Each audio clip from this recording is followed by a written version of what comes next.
Curious Vedanth and welcome to my podcast. Today, my guest is Raj Rangaswamy from Florida, the United States of America. He is a civil engineer and is the co-chairman of CONSOR Engineering. CONSOR Engineering specializes in the planning and construction of roads and bridges. Hi Raj, welcome to my show. Thanks, Vedanth. It's great talking to you, and I really enjoyed your company while you were back here in Florida. So nice to talk to you now. Yes, even I'm excited to have you on my podcast. This is going to be a fun interview. I have a feeling. Oh, great. Yeah, thank you. Let's have some fun. So, in my research, I learned that engineering is all about solving problems. I'm curious to know what type of problems do civil engineers like you solve? Civil engineering is like an ocean, right? I mean, it's got every kind of disciplines in it, from building construction, from roads and bridge building, and multi-story skyscrapers, and every kind of structures. What I focus on is on the management of roads and bridges. The type of problem I get to work on is mostly related to some of the interpretation of the contract drawings. Sometimes there is always a dispute on what exactly the contract document meant, and that's where I come in and tell them, okay, this is how it should be, and try to find an agreement between the contractor and the government. So it's a sort of a human problem solving in answer to your question. It's not, sometimes it's engineering related problem solving. Sometimes it's more like resolving the conflicts among the personality. What are contract drawings? I know what contract means. It means signing something to get your new house. What does a contract drawing mean? The contract drawing means before.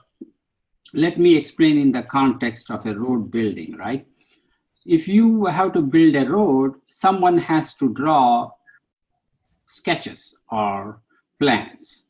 It got to show exactly how the road is going to be constructed, what kind of foundation the road should have, and how the road, how deep it should be, how wide it should be.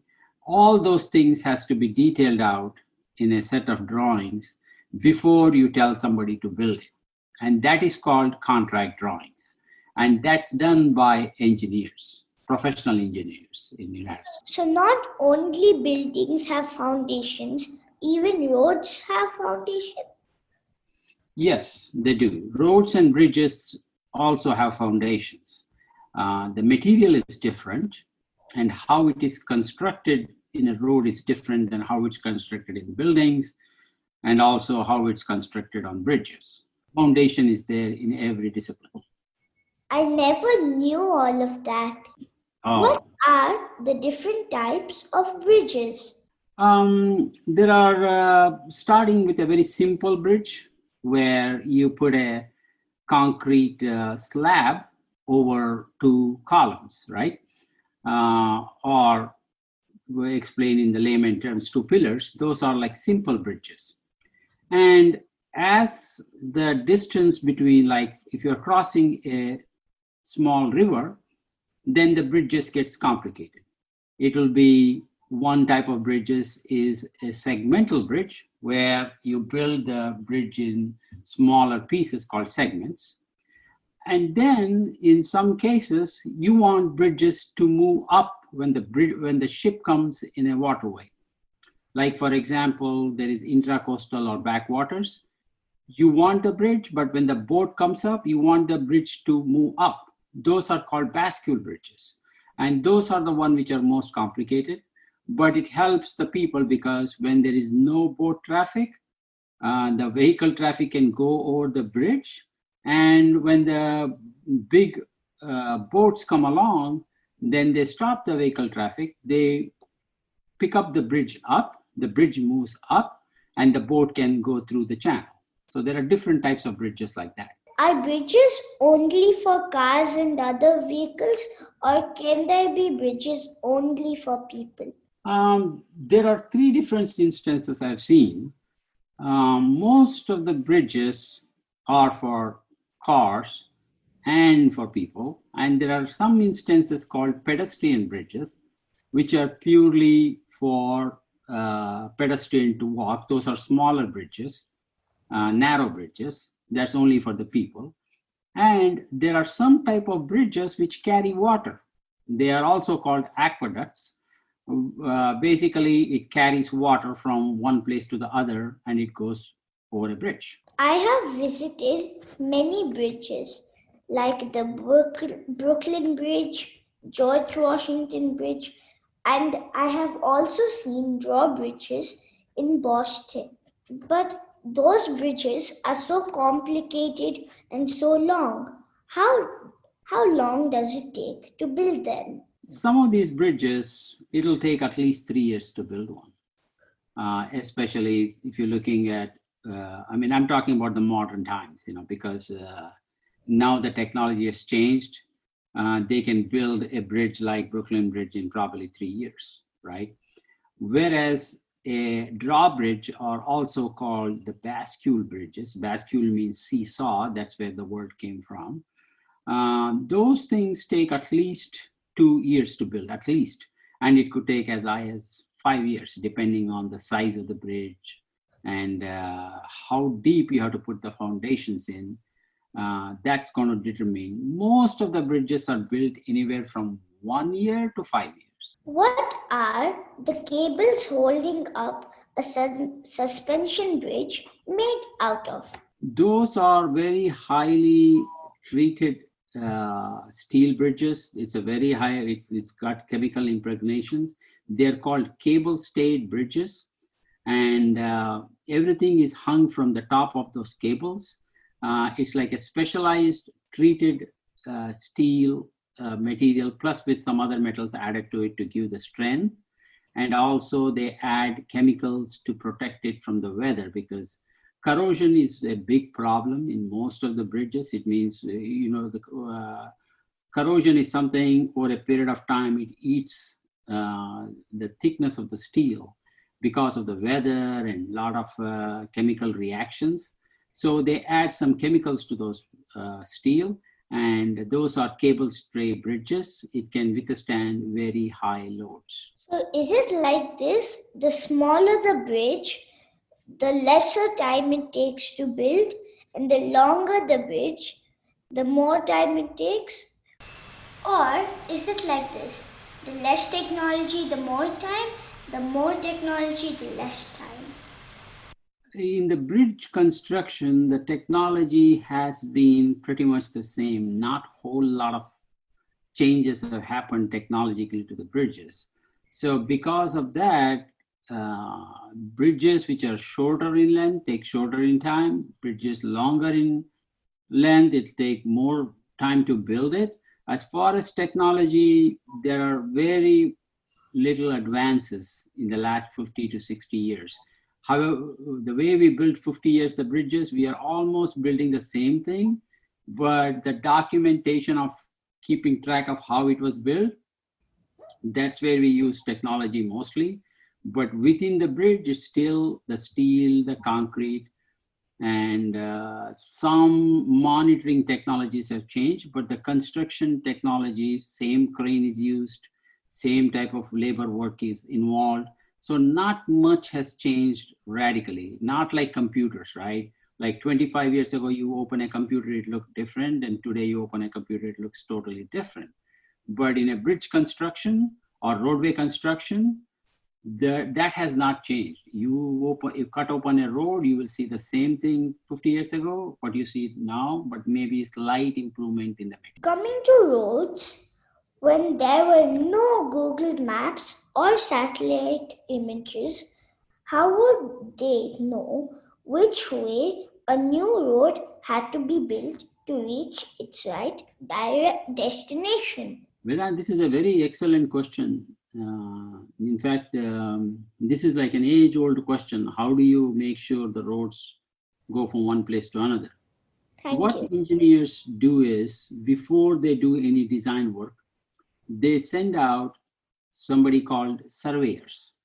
Okay, the surveying, they have like some instruments. They walk from the place where the bridge has to start and where the bridge has to end. They take different route and they calculate the height and the width and everything, and they do multiple passes. Then they figure out which is the cheapest way. They'll pick at least 4 or 5 routes, right? And they will see which one is the cheapest to build and which one is the safest to build. So they pick a combination of the safest way and probably the most cheapest way. So the surveyors are the people who make that exercise. Even today, they do the same exact thing, but with a better technology. In fact, in our family, Shamu Tata used to supervise those crews once upon a time, and then he started building roads and bridges. I also did some surveying initially when I started the work, so that you can figure out how to build the road, because without the surveying, you cannot start the design of the road. Is there a difference in the way different types of roads are built, such as city roads, highways, racetracks, runways, and so on? Yes. Well, the road, if you look at the road, it's basically the primary function of the road is to carry the load which you put on top of it, right? Like, let's start with a very basic one, like the street which we walk on in your, let's say, a street in your hometown, right? Let's say it's a street in a small village. People look at it and say, what are the things I have going on top of the road? Some light equipment, some people. So they design the thickness of the road based on who is going to use it. Now you come to the airport. In airport, you have seen those runways. There you have these humongous planes landing in at a full speed with a lot of load, with sudden impact. There the thickness of the road changes, and also the type of material they use also changes. That's why you see the runways are made from concrete, whereas the normal, some of the streets, they don't use concrete, they use asphalt. And the other thing which also matters is what type of environment you're building the road in. If you get a lot of rain in a certain places, then you got to build the road to make sure the water gets drained out. It won't stay on the road.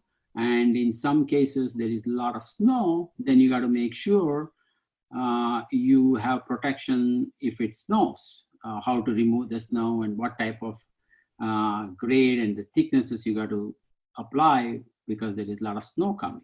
So depending on, there are two major impacts there. One is what type of traffic you see on the road. Number two is what is the environment surrounding where the road is located. Those two things are going to be different for every location and every use. So that's how the roads are designed. If you don't use a road for long, like 1 or 2 months, does it get dirty and old? And when after 1 or 2 months, when a car or bus comes on it, does it break? No, it should not. The only difference is some of the asphalt roads, some type of materials they put on asphalt roads, the top half an inch of material they put on asphalt roads, it's supposed to have traffic almost regularly. Say if you build that type of road and not put traffic for 1 year, then that road, the top surface will start cracking. That's an exception. Like 1 year there is no traffic, then it, or 6 months to 1 year no traffic, then the top layer will start breaking down. But other than that, if you normal roads, if you don't put traffic for 2 months, nothing will happen. There will be dirt, small dust particles may collect, and when the first car comes along, everything will fly away. So it should not matter. How do you build tunnels without the land above collapsing?